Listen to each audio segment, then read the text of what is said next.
This is the story of how this dragon became a card. A heart-melting story everyone needs to hear. Once upon a time, in a world where dragons, knights, and ancient rock cards coexisted, these cards had the power to trap monsters within them. Humans would use these cards in battles, engaging with both each other and various mythical creatures. Among all, one dragon stood out. All level 4 dragons had wings and could breathe fire from their mouths. However, there was one exception, the rare metal dragon. This dragon lacked wings and the ability to breathe fire. Instead, it was armored with hard metal scales from head to tail, and its body was further adorned with spikes on its nose, elbows, and knees. For these reasons, the winged dragons relentlessly mocked him. Dragon 1, laughing irritatingly. Without wings, you're stuck on the ground, unable to fly and see the beautiful world above. Dragon 2 with a sneer. How can you look so ridiculous? I can't even look at you without wanting to vomit. Dragon 3 with a mocking tone. How can you boast 2,400 attack points when you're only level 4? Look at us! We might have fewer attack points, but we soar through life seeing the world in ways you'll never know. You're an abomination to dragonkind, a pitiful excuse for one of us. Dragon 4, laughing derisively. And with your stupid effect, you can't even be normal summoned or set. No human would want you in their deck. Your effect makes you utterly useless. The only way you can be summoned is by special summon, something only a few humans can manage. The most common fate for you is to be sacrificed from the hand for a ritual summon. I feel so fortunate just looking at your pathetic effect and laughing my tail off. The barrage of hurtful comments from the 6 level 4 flying dragons seemed endless. Overwhelmed by sadness, the rare metal dragon curled into a ball, spinning like a wheel in a desperate attempt to escape. His efforts were not enough to evade the taunting dragons. Instead, their mockery intensified as they saw their words affecting him. When the rare metal dragon could bear no more, he let out a mighty scream and collapsed into a deep slumber atop a mountain. Seeing the rare metal dragon had fallen asleep, the taunting dragons left, promising to return for more of the same humiliation and entertainment. After 50 years, the taunting dragons returned to the rare metal dragon, only to find him encased in a slumber as deep as hibernation. Frustrated at their inability to mock him, the flying dragons conversed among themselves about this strange phenomenon. The dragon hadn't awakened on schedule. Assuming he might require another 50 years, they decided to depart, setting their sights on returning in another half-century to resume their cruel entertainment. What these winged tormentors failed to consider was that the rare metal dragon was not just different in appearance, but also in his very biology. While a winged dragon's hibernation period was precisely 50 years, explaining their timely return after decades of biding their time, the rare metal dragon's hibernation cycle was shorter, lasting only 49 years. Upon awakening in the 49th year, the rare metal dragon knew the others would soon return. Instead of fleeing for the year he had left, he chose to wait patiently for their arrival. With this cunning strategy, he overheard their conversation, realizing he now had 50 years' worth of freedom ahead of him, time enough to find a safe haven where he could escape the unending mockery. 1 year following the departure of the flying dragons, the rare metal dragon rose to his feet and began an unyielding march. Driven by the desire to find a hidden refuge where he could succumb to starvation, an end he found more appealing than enduring further taunts with every meal. Tears of despair flowed like a river from his eyes, shielded by metal eyelids, as he murmured to himself, "Why was I born this way? Why didn't my parents destroy me when they first saw me like this? I no longer wish to live! I'll find a cave deep beneath the earth where those flying dragons can never reach me again. Yes, that's my plan." As he walked, tears streaming endlessly, his vision was obscured. It was as if he were blind from his own sorrow, moving forward with slow, steady steps. He treaded a straight path, not deviating to search for food, as his tears continued to fall. From a distance, a solitary human observed the rare metal dragon.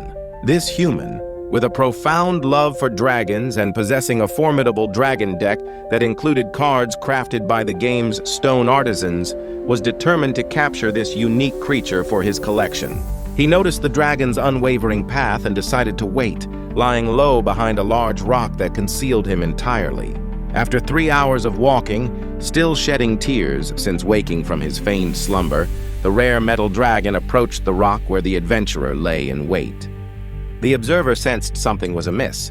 "This dragon cries," he exclaimed silently to himself.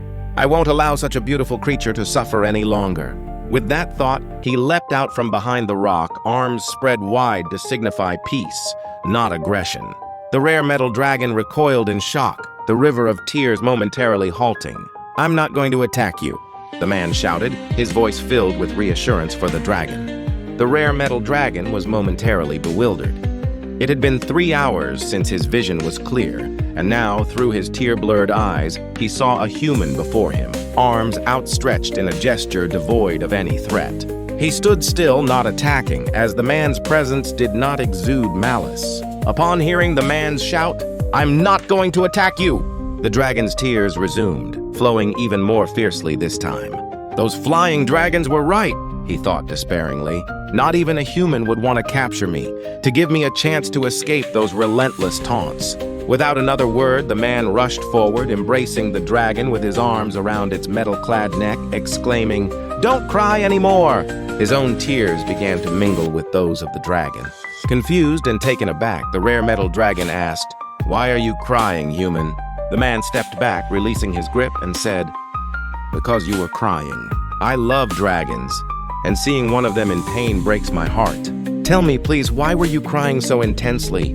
The dragon then recounted the tale of his torment at the claws of the flying dragons, describing their relentless mockery. "How dare they make fun of you?" the man bellowed in anger. "If you come with me, I'll make sure they'll regret it."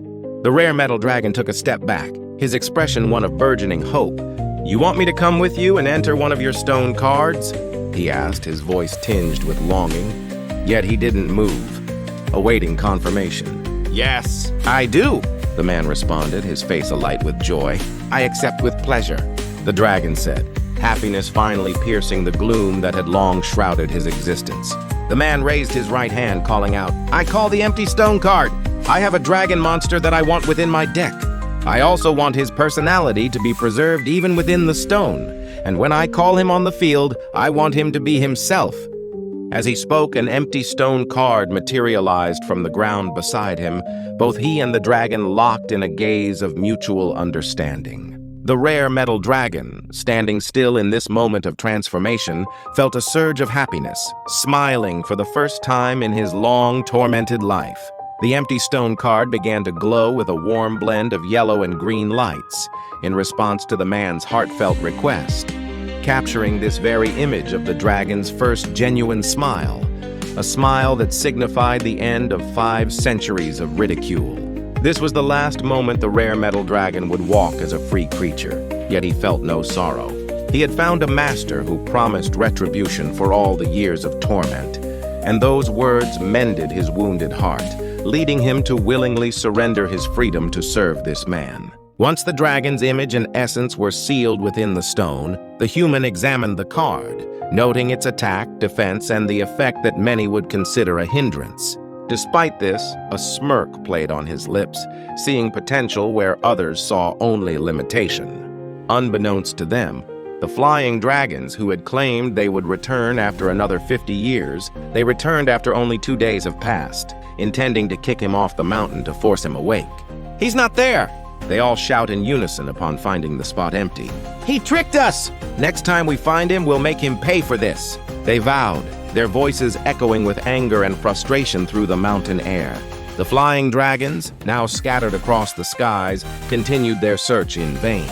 The rare metal dragon had vanished from their grasp, leaving them with nothing but their own fury. Meanwhile, an announcement was being heralded throughout the capital city of Egypt. On March 15th, the King Matem had initiated a grand tournament to find a worthy adversary for his legendary deck. The news spread like wildfire, drawing competitors from far and wide. 5 hours earlier, 20 kilometers from the city, Shimba, an ardent enthusiast of the stone card game, was on the hunt for powerful monsters to enhance his deck. As he roamed the outskirts, he encountered a small but imposing dragon. Shimba, without hesitation, called forth his Red Eyes Black Dragon. Red Eyes Black Dragon, attack this flying dragon with furious overload fire stream. The attack landed perfectly, scorching both wings of the dragon, sending it crashing to the ground. In a moment of desperation, the fallen dragon pleaded for mercy, offering eternal loyalty in exchange for preserving its personality within the stone card. Shimba, seeing an opportunity, agreed. He summoned the stone card, capturing not only the dragon's image but its very essence.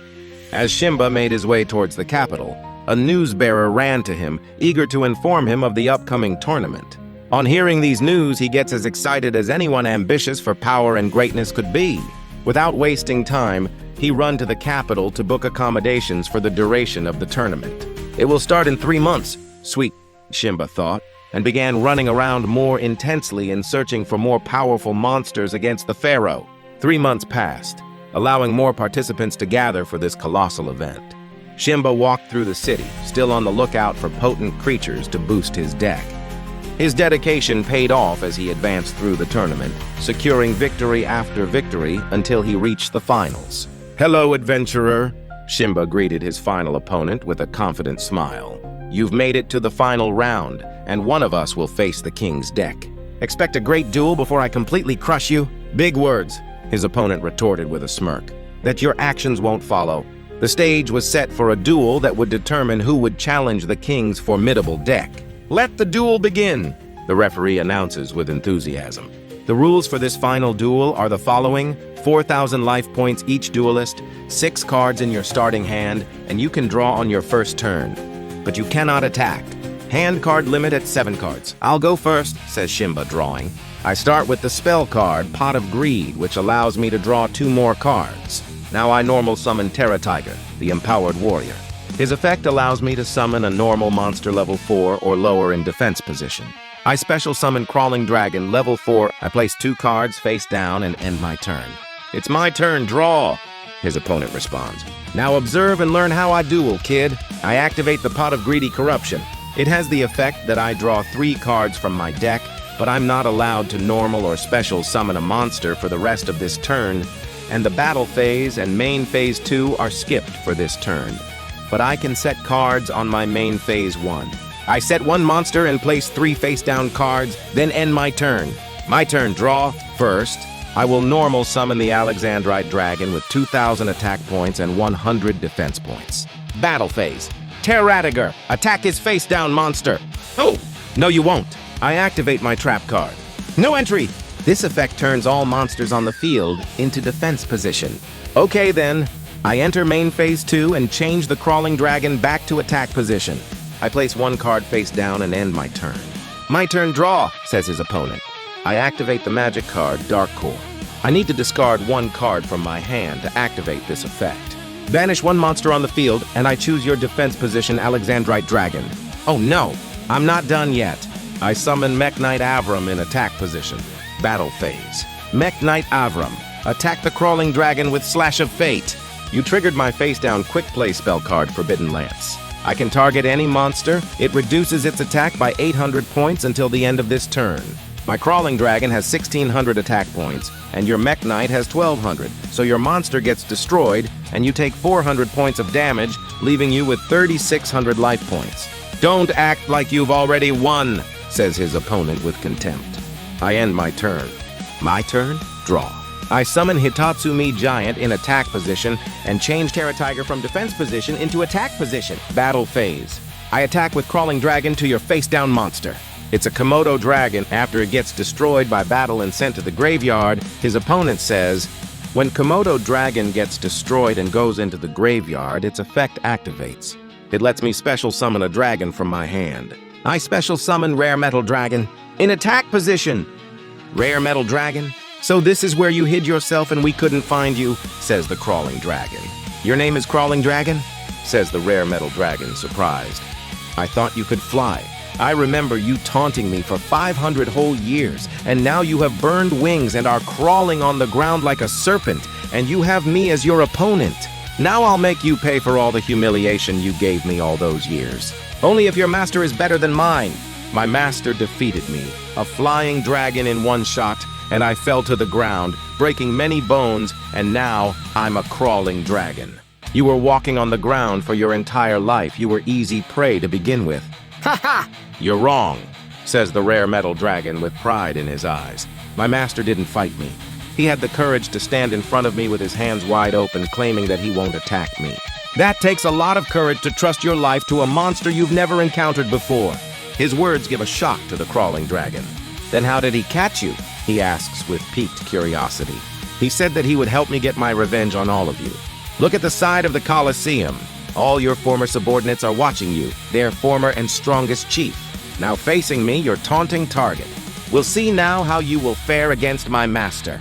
With these words, the crawling dragon lets his master continue the duel. I activate the equip spell card from my hand, Mist Body, and I equip it to my crawling dragon. Now he can't be destroyed by battle. I end my turn. My turn, draw. A smile appears on his face as he continues. Your dragon gave hell to my beautiful rare metal dragon. Now it's time for you to pay for this. I activate Mystical Space Typhoon. This card allows me to destroy one spell or trap card on the field, and I choose the spell card, Mist Body. I also activate the Twin Swords of Flashing Light Trice and equip it to my rare metal dragon. This decreases his attack by 500 points, but allows him to attack twice during each battle phase. But now, he will have only 1,900 attack points and less battle damage inflicted on me. Shimba taunts him. I'm not done yet! I also activate Psychic Blade, which allows me to pay up to 2,000 life points and add them to my monster. I pay 1,500 life points and equip it to my rare metal dragon. I have 2,100 life points left. No way! Shimba exclaims in agony. Battle phase! I attack with my 3,400 attack points, rare metal dragon to your crawling dragon. Rare metal dragon, attack with scream of raging hatred. Not so fast! You activated my trap card, Armory Call. This trap card allows me to add an equip spell card from my deck to my hand, and then equip it to my crawling dragon. Now you won't have enough attack points to defeat my crawling dragon, because it's a copy of the Psychic Blade. And with 2,000 more attack, my crawling dragon will reach 3,600 attack points, and that will cause you 200 points of damage, and you'll lose your strongest monster, while I have the strongest monster on the field, ready to attack you directly and eliminate your remaining life points. On my next turn, I'll use it to crush you, stranger. Don't get ahead of yourself, punk! You think I haven't predicted such a move? I activate my trap card, 7 Tools of the Bandit. By paying 1,000 life points, it negates every effect of the previously activated trap card. So your Armory Call's effects are negated, and you won't get the Psychic Blade, and my rare metal dragon's attack continues towards your doomed crawling dragon. Who's getting ahead of himself now? I activate my second trap card, Mirror Force. This destroys all attack position monsters my opponent has on his field during the attack. Say goodbye to your pathetic rare metal dragon that never enjoyed the joy of flying and never enjoyed victory under his new, useless master. The moment Rare Metal Dragon hears these insults, he remembers all these 500 years of suffering from the crawling dragon with his goons, and his attack's scream of raging hatred now sounds more like a scream of hurtful despair as he's thinking that he's going to lose again to this dragon and be humiliated even as a duel monster. You'll pay for making my dear dragon cry and for your arrogance. I activate my second trap card, which is also 7 Tools of the Bandit. By paying an additional 1,000 life points, I negate your Mirror Force, leaving me with 100 life points, but they are enough to crush you. Now that you don't have any other face-down cards on your field, you can't stop or destroy my dragon. Rare Metal Dragon. Attack, Hitatsu Mi Giant and Crawling Dragon with Spin of Roaring Destruction. The eyes of the Rare Metal Dragon turn red with rage, knowing that he found the right master. And with the extra size he got from the Psychic Blade, he releases a fully satisfied yet raging roar as he charges full speed to take his revenge against the crawling dragon and his despicable master.